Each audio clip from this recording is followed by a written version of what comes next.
Puji Tuhan, Shalom Bapak Ibu, Saudaraku yang dikasihi Tuhan.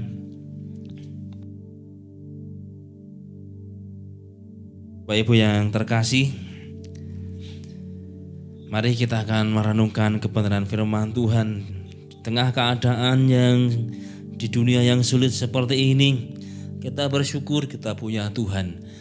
Tuhan yang sanggup menolong kita, yang sampai sekarang ini dan seterusnya Tuhan pasti siap menolong kita. Nah, Bapak Ibu Saudaraku yang kekasih, ada ayat Alkitab mengatakan bahwa tidak selamanya dibiarkan orang benar itu goyah.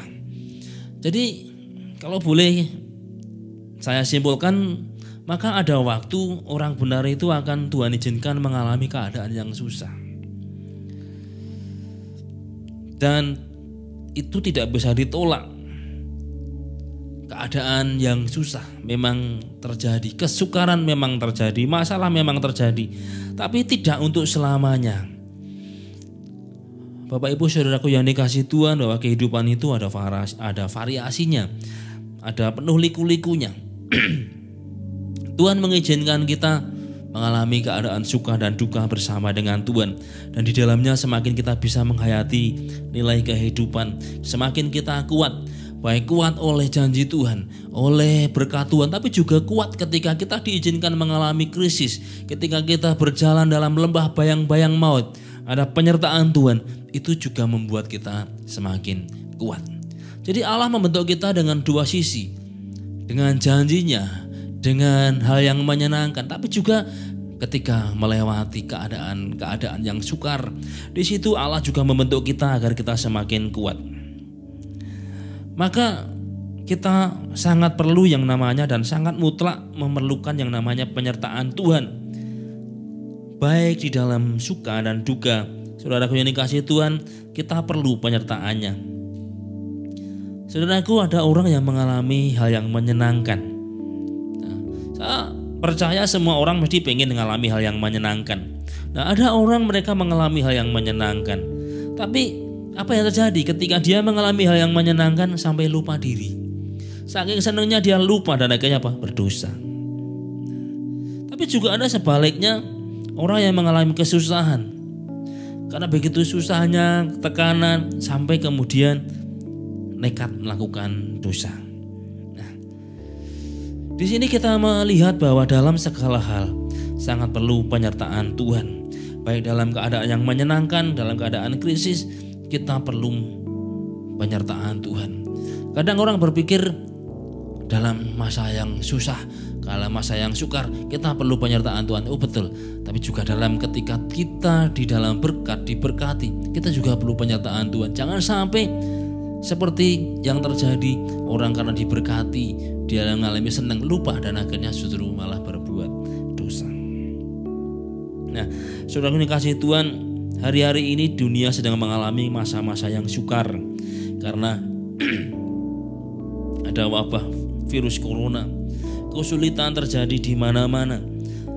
Ditambah lagi orang juga membuat kesulitan, keadaan yang membahayakan. Kita sangat perlu penyertaan dan pertolongan Tuhan. Tapi berita baiknya bahwa ada jaminan Tuhan kita selalu siap menolong kita. Mari kita membuka dan membaca Alkitab kita di dalam kitab Nahum. Kitab Nahum pasal yang pertama ayat yang ke-7. Kita melihat janji Tuhan begitu luar biasa di sini yang dapat kita pelajari. Ketika kita diizinkan mengalami keadaan yang penuh dengan kesusahan hari-hari ini, ada janji Tuhan yang luar biasa bagi kita. Kitab Nahum pasal yang pertama ayat yang ke-7. Saya akan membacakan buat Bapak Ibu Saudaraku. Firman Tuhan mengatakan demikian. Tuhan itu baik. Ia adalah tempat pengungsian pada waktu kesusahan. Ia mengenal orang-orang yang berlindung kepadanya. Saudara, ini ditulis oleh seorang yang bernama Nahum. Dan kalau kita membaca ayat pertama dikatakan ucapan ilahi tentang Niniwe. Nah, kitab Penglihatan Nahum Ada kata Niniwe di sini. Nah, saudara dikasih Tuhan, ini terjadi kira-kira 100 tahun setelah Yunus pergi ke Niniwe. Ketika orang-orang Niniwe mereka jahat, dan setelah Yunus datang, orang-orang Niniwe mereka bertobat. Tapi 100 tahun kemudian ternyata terjadi satu perubahan. Mereka juga kembali jahat, dan Nahum memberikan ucapan ilahi, satu teguran. Tapi ada satu perkataan yang menarik di sini, bahwa Tuhan itu baik. Tuhan itu tempat pengungsian pada waktu kesusahan. Tuhan mengenal orang-orang yang berlindung kepadanya. Tempat pengungsian waktu kesusahan, dan semua orang pasti diizinkan Tuhan dalam masa hidupnya pernah mengalami masa yang susah, masa yang sukar. Tapi berita baiknya adalah Tuhan kita tempat pengungsian. Nah, kita akan mempelajari ayat ini. Ketika hari-hari ini Tuhan izinkan kita sedang berjalan dalam masa-masa sukar karena keadaan, karena virus, dan dampak dari virus ini sudah cukup signifikan, saudara, mempengaruhi banyak segi kehidupan. Tapi kita percaya kita punya Tuhan yang adalah tempat pengungsian kita. Mari kita belajar tentang apa yang dikatakan Nahum ini. Arti kata Nahum itu bagus sekali sebenarnya.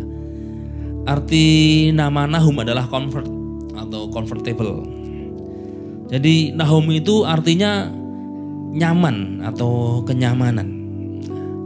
Saudaraku, sering kita mendengar ada yang berkata kita harus meninggalkan zona nyaman.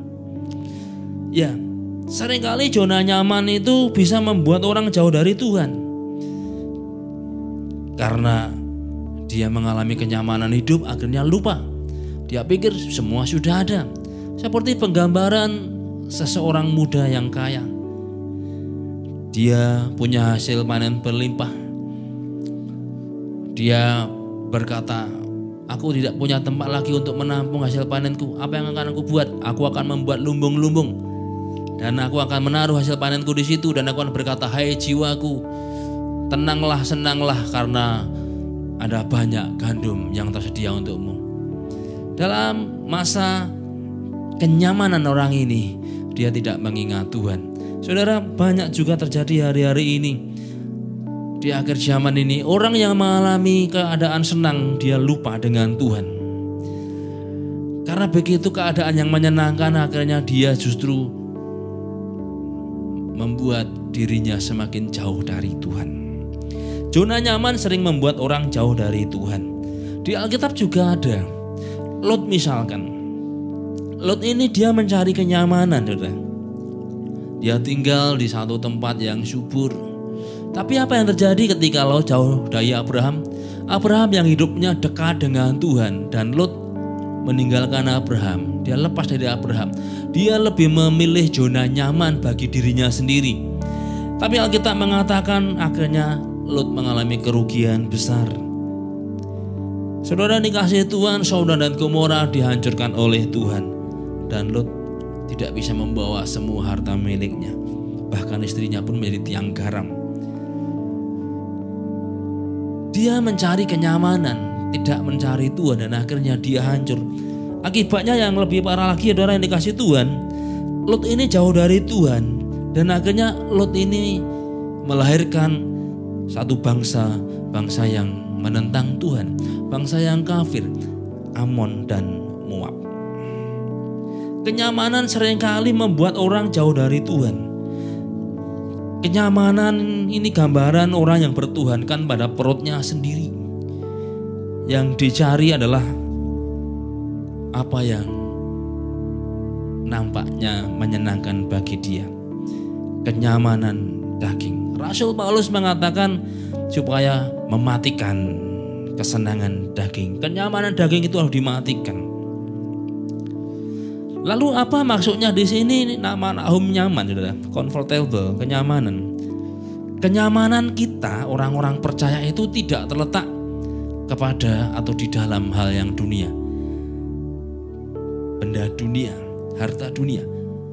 Tapi kenyamanan orang percaya adalah ketika dia dekat dengan Tuhan. Nah, Pemazmur berkata, hanya dekat Allahku, rasa tenang hatiku. Kenyamanan yang dialami pemazmur adalah bukan ketika dia memegang emas perak. Kenyamanan yang dialami pemazmur bukan ketika dia bersama dengan harta benda.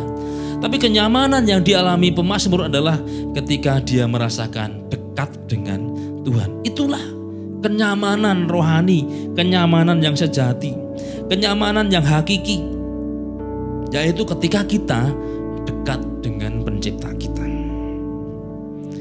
Kenyamanan yang tidak bisa kita temukan sekalipun mempunyai harta benda banyak, mempunyai mobil mewah. Karena ada orang yang punya mobil mewah akhirnya justru dia tewas karena mobil mewah itu. Beberapa puluh tahun yang lalu, saudara yang dikasihi Tuhan, ada seorang anak umurnya masih sangat muda, 19 tahun atau berapa. Satu kali bapaknya pulang membawa satu mobil Porsche 911. Nah, satu mobil yang kalau diberi kata kuda pacu ya. Karena apa? Larinya kencang. Nah, mobil ini juga salah satu mobil termasuk supercar.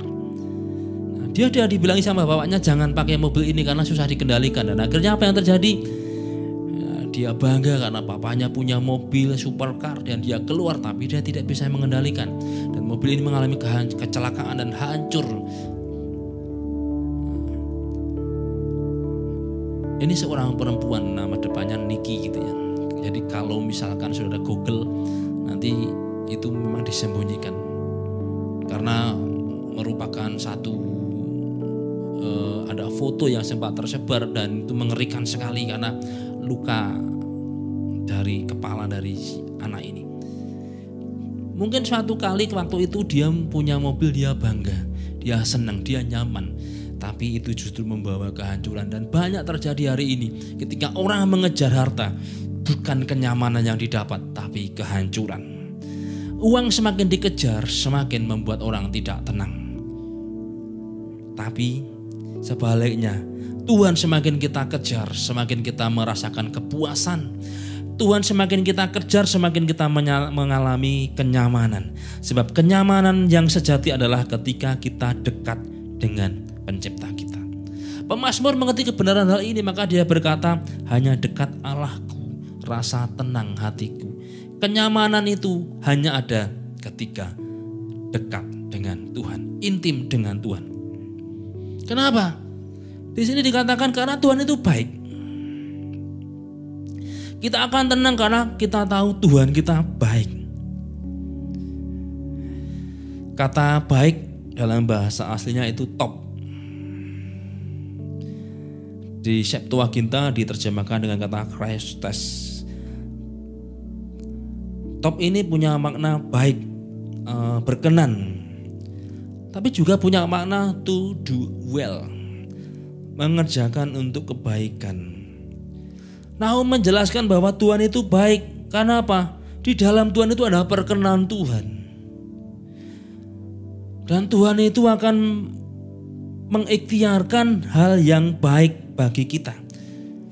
To do well, melakukan sesuatu yang baik bagi kita.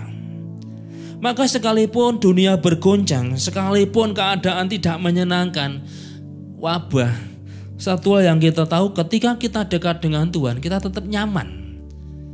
Sebab zona kenyamanan kita bukan ditentukan oleh keadaan. Zona kenyamanan kita tidak ditentukan oleh yang namanya harta benda. Bahkan zona kenyamanan kita tidak ditentukan oleh dunia. Mau krisis, mau ada wabah. Itu tidak akan mempengaruhi zona kenyamanan kita sebab kita sudah punya zona kenyamanan sendiri, yaitu apa? Ketika kita dekat dengan Tuhan. Tapi kalau zona kenyamanan itu ditentukan oleh harta, orang yang punya harta begitu hartanya habis, kenyamanannya pun hilang. Sehingga ada yang sampai masuk rumah sakit gila. Beberapa tahun yang lalu ketika negara kita mengalami krisis, saudara, menjelang masa reformasi, terjadilah yang namanya nilai tukar dolar itu naik. Yang tadinya hanya sekitar 2.000 sampai kemudian bisa 16.000. Kalau orang punya duit dolar dia untung. Tapi kalau dia punya hutang dolar, saudara, itu mengerikan. Dan waktu itu banyak terjadi orang masuk rumah sakit gila. Banyak surat kabar menulis orang-orang masuk rumah sakit gila. Kenapa? Sebab mereka mendasarkan kenyamanannya pada harta. Zona kenyamanan kita bukan pada harta dunia, tapi zona kenyamanan kita adalah Tuhan. Sehingga ketika kita dekat dengan Tuhan, hati kita tenang. Seperti pemazmur yang berkata, hanya dekat Allahku, rasa tenang hatiku. Nahum mengingatkan pada kita bahwa kita sudah punya area atau zona kenyamanan kita yang tidak ada di dalam dunia dan yang tidak bisa direnggut oleh dunia dan yang tidak diukur dengan dunia. Sebab zona kenyamanan orang percaya adalah Tuhan itu sendiri, dekat dengan Tuhan. Maka walaupun dunia mengalami krisis seperti hari-hari ini, orang yang dekat dengan Tuhan, dia tidak akan takut, dia tidak khawatir, dan dia tetap merasakan zona nyaman. Sebab zona nyamannya adalah di dalam Tuhan sendiri. Tuhan itu baik. Itu yang Nahum mau katakan. Dan ketika kita di dalam Tuhan, zona kenyamanan kita dalam Tuhan, kebaikannya, perkenanannya, dan Tuhan pun akan mengikhtiarkan, akan melakukan hal yang baik bagi kita. Alkitab sudah memberikan banyak bukti bagaimana Tuhan melakukan hal yang baik bagi umatnya. Ketika orang Israel keluar dari tanah Mesir, bagaimana Allah melakukan hal yang baik. Tuhan mengikhtiarkan to do well, melakukan yang baik. Saudara, berjalan di padang gurun itu sangat resiko. Karena fluktuasi suhu harian yang sangat kontras. Siang hari bisa suhunya di atas 50 derajat. Dan itu sangat panas sekali. Tapi malam hari suhunya bisa sangat dingin. Bahkan dalam cuaca ekstrim bisa di bawah 0 derajat, turun salju. Saudara, kalau orang setiap hari mengenai tubuhnya terkena suhu yang sangat ekstrim, tidak akan kuat. Tapi Tuhan ini mengikhtiarkan hal yang baik. To do well, Tuhan melakukan hal yang baik. Ketika siang hari yang begitu sangat panas, Tuhan memberikan tiang awan. Dan ketika malam hari yang sangat dingin, Tuhan memberikan tiang api. Sehingga semua bisa teratasi. Hari ini mungkin kita sedang diizinkan Tuhan bersama dengan bangsa-bangsa di dunia mengalami krisis. Tapi kita punya Tuhan yang to do well, yang melakukan hal yang baik. Nah, ketika kita bersama dengan Tuhan, Tuhan sebagai zona nyaman kita, kebaikan Tuhan akan kita alami. Sehingga kita tidak perlu takut menghadapi keadaan karena kita bersama dengan Tuhan. Nah, yang kedua, Nabi Nahum juga mengatakan di sini bahwa Tuhan itu sebagai pengungsian pada waktu kesusahan, sebagai perlindungan waktu susah. Tempat pengungsian, tempat perlindungan waktu susah. Kalau kita bertanya pada orang-orang, apakah Anda pernah mengalami keadaan susah? Saya percaya hampir semua orang pasti mengalami keadaan susah. Semua orang pasti pernah mengalami waktu susah.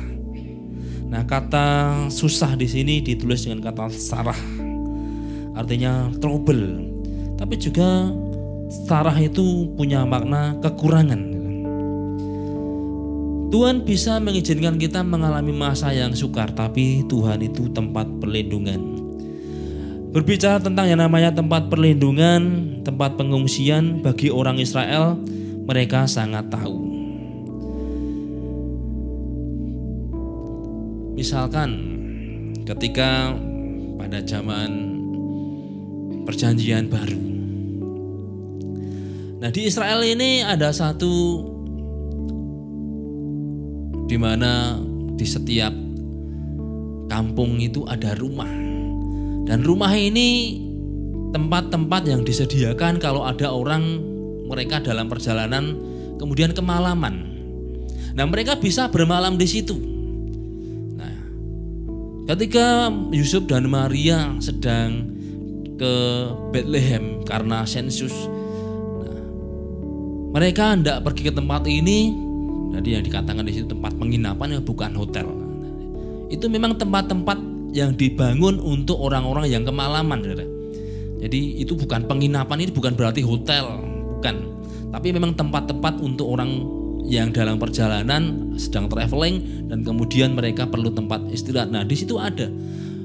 Nah, oleh penduduk di situ memang disediakan. Tapi rupanya pada waktu itu tempat itu sudah penuh.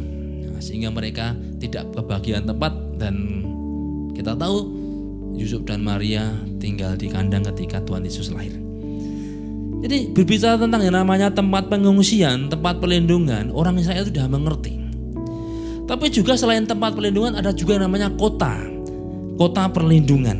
Satu tempat yang aman. Kalau ada seseorang yang dia tanpa sengaja melakukan satu tindakan membuat nyawa orang lain atau orang lain mengalami mati.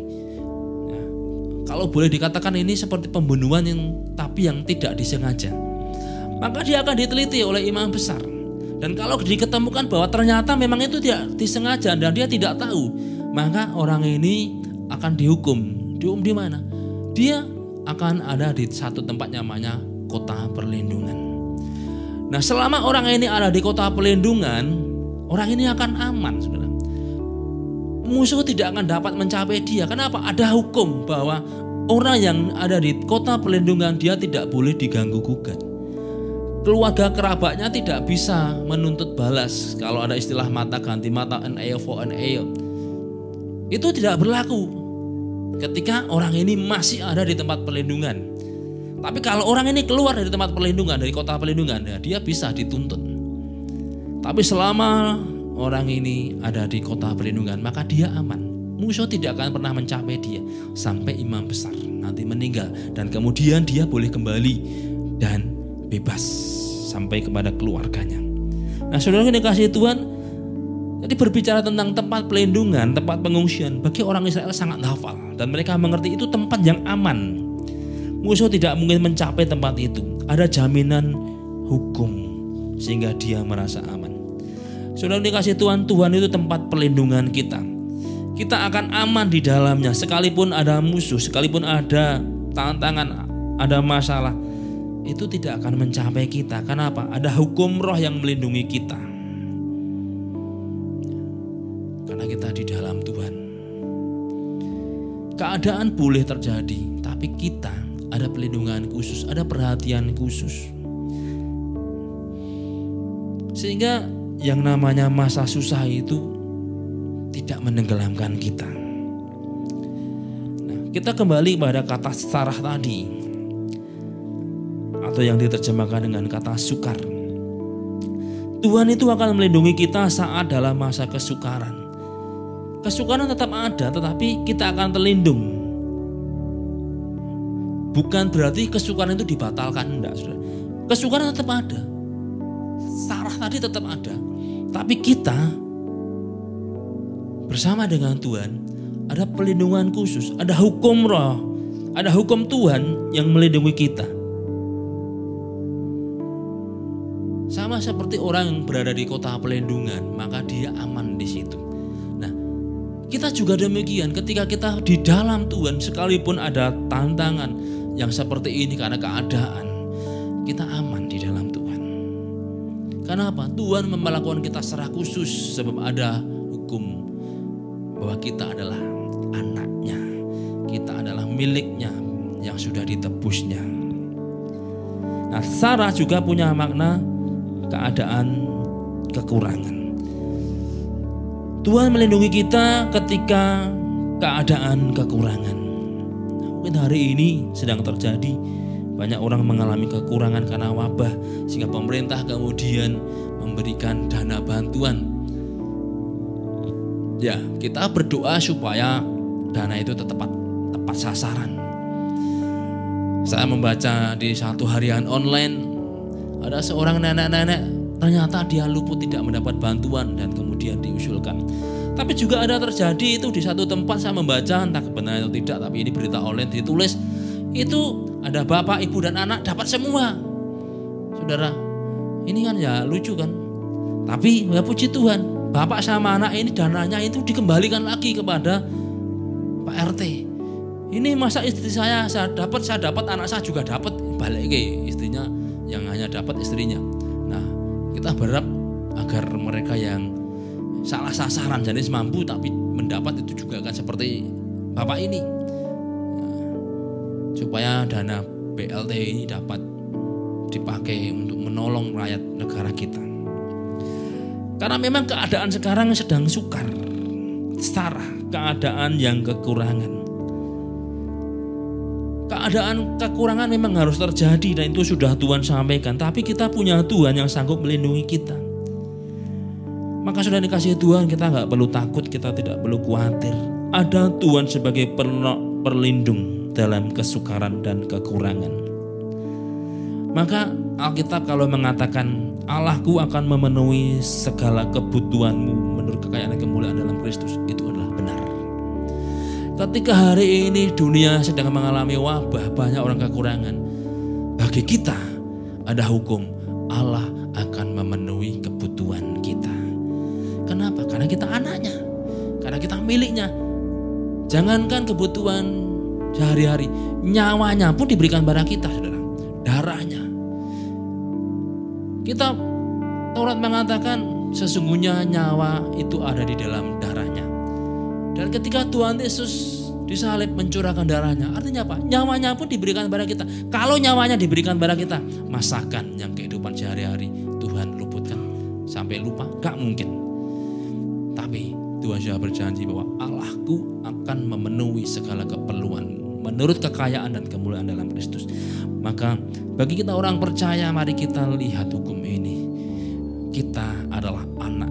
Rasul Paulus mengatakan, dan jika kita adalah anak, maka kita adalah ahli waris yang berhak menikmati janji Allah. Keadaan sukar memang harus terjadi, tapi kita mempunyai perlindungan. Dan yang ketiga yang dapat kita pelajari di sini, Nahum mengatakan ia mengenal orang-orang yang berlindung kepadanya. Di terjemahan lain dikatakan dia mengenal orang yang percaya kepadanya.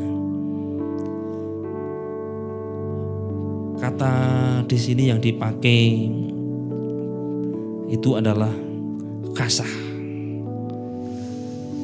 Kasah ini ditulis dengan kata elonomai dalam Septuaginta, yaitu orang-orang yang takut akan Tuhan.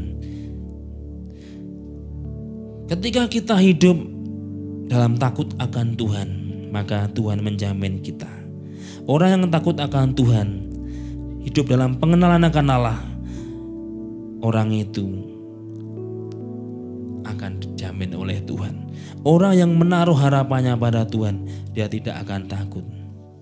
Hari ini mungkin dunia mengalami wabah, banyak orang hancur. Tapi kalau kita hidup sebagai anak Allah, kita hidup takut akan Tuhan. Kita mencari Tuhan, kita menaruh harapan kita pada Tuhan. Bapak Ibu Saudara yang kasih Tuhan, kita dijamin Tuhan itu pelindung kita dalam masa sukar. Ketika kekurangan, Tuhan yang menjadi penolong kita. Maka benar, Ebenezer, sampai hari ini Tuhan menolong kita. Kenapa? Karena jelas Tuhan itu baik. Tuhan itu tempat pengungsian bagi kita dalam kesusahan. Memang dunia harus mengalami kesusahan, tapi ketika kita hidup berlindung pada Tuhan, mengembangkan, mengenal Tuhan, maka perlindungannya akan kita nikmati. Berkatnya akan terus kita nikmati. Dan tentunya kita semakin menjadi berkat. Maka Bapak Ibu Saudaraku yang dikasihi Tuhan, melalui firman Tuhan ini, mari kita memandang Tuhan. Di tengah keadaan yang sukar hari-hari ini karena wabah, karena krisis, dan para ahli pun mengatakan nanti setelah ini akan muncul krisis yang baru. Kita gak perlu heran. Wong Alkitab juga sudah mengatakan bahwa hari-hari terakhir akan muncul masa sukar. Tapi bagi kita ada satu hukum, bahwa kita adalah anak Allah, kita berhak menikmati janji Allah dan Allah akan memenuhi segala keperluan kita. Itu perlindungan kita. Maka mari semakin kita mengembangkan hidup untuk mengenal Tuhan secara pribadi, sehingga pertolongannya dapat kita nikmati sepanjang waktu. Nah, puji Tuhan bila firman Tuhan ini menjadi berkat bagi kita.